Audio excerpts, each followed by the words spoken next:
এই ভিডিওতে আমরা ফিগমাতে কম্পোনেন্টস এবং ভ্যারিয়েন্টসের যে ইউজগুলো রয়েছে বা কিভাবে আমরা ফিগমাতে কম্পোনেন্টস এবং ভ্যারিয়েন্টস ইমপ্লিমেন্ট করব, তো সেই বিষয়গুলো দেখার চেষ্টা করব। আমাদের ইউআই ডিজাইনে কনসিস্টেন্সি মেনটেন করার জন্য ভ্যারিয়েন্টস এবং কম্পোনেন্টসের ইউজ অপরিহার্য। আমরা একটি কনসিস্টেন্ট ডিজাইন তৈরি করতে পারবো না যদি না আমরা কম্পোনেন্টস এবং ভ্যারিয়েন্টসকে ইউজ করি। তো আমরা খুবই ইজিলি কিছু বাটনের মাধ্যমে আমরা আজকে এই ভিডিওতে কম্পোনেন্টস এবং ভ্যারিয়েন্টস আমরা কিভাবে ডিক্লেয়ার করব আমাদের ফিগমাতে একটি ইউআই ডিজাইনের ক্ষেত্রে, তো সেটি আমরা দেখার চেষ্টা করব। তো এখানে আপনারা দেখতে পাচ্ছেন যে আমি 3টি বাটন এখানে তৈরি করে রেখেছি। তো আমরা কিভাবে সিম্পলি 3টি বাটন আমরা তৈরি করতে পারি কম্পোনেন্টস এবং ভ্যারিয়েন্টসের মাধ্যমে, তো সেটি দেখার চেষ্টা করব। তো প্রথমত আমি এই 3টি বাটন এখান থেকে ডিলিট করে দিব।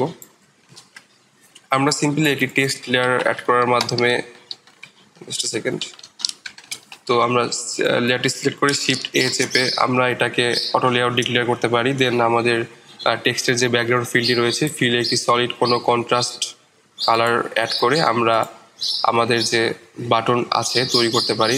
যেমন একটি বাটন আপনারা উপরে দেখতে পাচ্ছেন।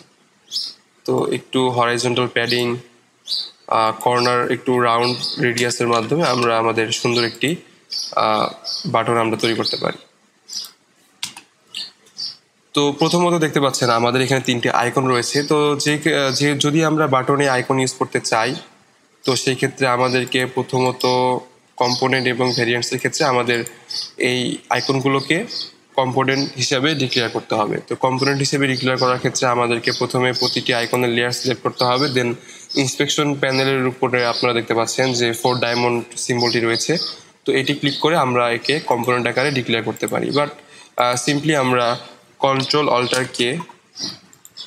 অল্টার কে হিসেবে শর্টকাটের মাধ্যমে আমাদের এই আইকনগুলোকে আমরা কম্পোনেন্ট হিসেবেও ডিক্লেয়ার করতে পারি। তো এখানে দেখতে পাচ্ছেন যে আমাদের 3টি আইকনই আমরা কম্পোনেন্ট হিসেবে ডিক্লেয়ার করেছি।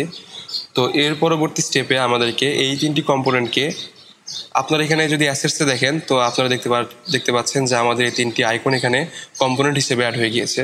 তো এখন আমাদেরকে এই 3টি আইকনকে ভেরিয়েন্টস হিসেবে ডিক্লেয়ার করতে হবে। তো সেক্ষেত্রে আমরা যেটা করতে পারি, আমাদেরকে 3টে আইকন সিলেক্ট করতে হবে। দেন এই ইন্সপেকশন প্যানেলের উপর থেকেই আমরা এই কম্বাইন অ্যাজ ভেরিয়েন্টস কমান্ডটিকে আমরা এখানে প্রেস করব।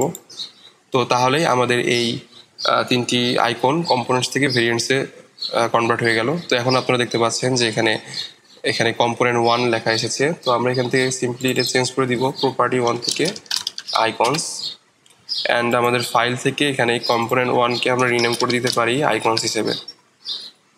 তো এখন আপনারা দেখতে পাচ্ছেন আমাদের যে লোকাল অ্যাসেটে আমাদের এই ভ্যারিয়েন্টগুলো চলে এসেছে, আমাদের রিনেম হয়ে গিয়েছে আইকন হিসেবে। তো এখন আমরা এখান থেকে আমরা আমাদের লোকাল অ্যাসেট থেকে আমরা এই আইকনটা এখানে আমাদের ডিজাইনে অ্যাড করব। দেন আমাদের এই আইকনটিকে আমরা বাটনের ভিতর ড্র্যাগ অ্যান্ড ড্রপ করে প্লেস করে দিলাম। আমরা এখানে আইকনটিকে আমাদের বাটন টেক্সট যে লেভেলটি রয়েছে এই লেভেলটি সামনে রাখবো। তো সিম্পলি আমরা এখানে এই আইকনটিকে সিলেক্ট করব। দেন আমাদের কিবোর্ডের যে লেফট অ্যারো কিটি আছে এটি চাপ দিয়ে আমরা এটা এই পাশে নিয়ে আসলাম। তো এখন আমরা এই বাটনটিকে একটি কম্পোনেন্ট হিসেবে ডিক্লেয়ার করতে পারি।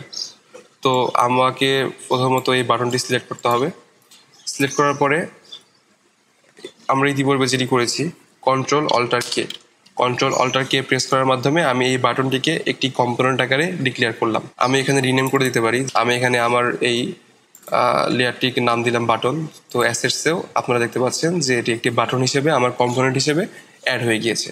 তো এখন আমি আমার ডিজাইনে আমি এই বাটনটি অ্যাড করতে চাই। তো ধরুন এখানে কোনো একটি ইমেজ বা এনিথিং। তো আমার এটার নিচে একটি বাটন লাগবে। তো আমার কি লাগবে, একটা ডাউনলোড বাটন লাগবে।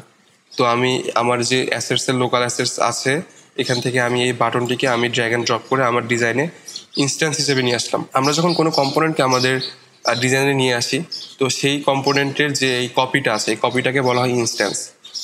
তো এখানে দেখতে পাচ্ছি যে আমার বাটনের যে ইনস্ট্যান্সটি রয়েছে সেটি এখানে আমি সিম্পলি ড্র্যাগ অ্যান্ড ড্রপ করে নিয়ে আসলাম। তো এখন আমি এই ইনস্ট্যান্সটিকে আমি এডিট করব। তো আমি এখানে লিখলাম ডাউনলোড। এখন আমার আইকনটি চেঞ্জ করতে হবে।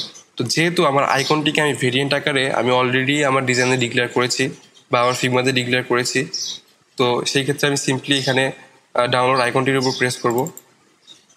অ্যান্ড আমি এখান থেকে দেখতে পারবো যে আমার ইন্সপেকশন প্যানেলের উপরে যে আইকনস যেখানে ড্রপডাউন মেনু আছে তো এখান থেকে আমি সিলেক্ট করে দিতে পারবো ডাউনলোড। ধরুন এখন আপনি একটি আপলোড আইকন চাচ্ছেন, তো সে আপলোড বাটন চাচ্ছেন, তো সেই ক্ষেত্রে সিম্পলি আপনি আরেকটি ইনস্ট্যান্স নিয়ে আসবেন।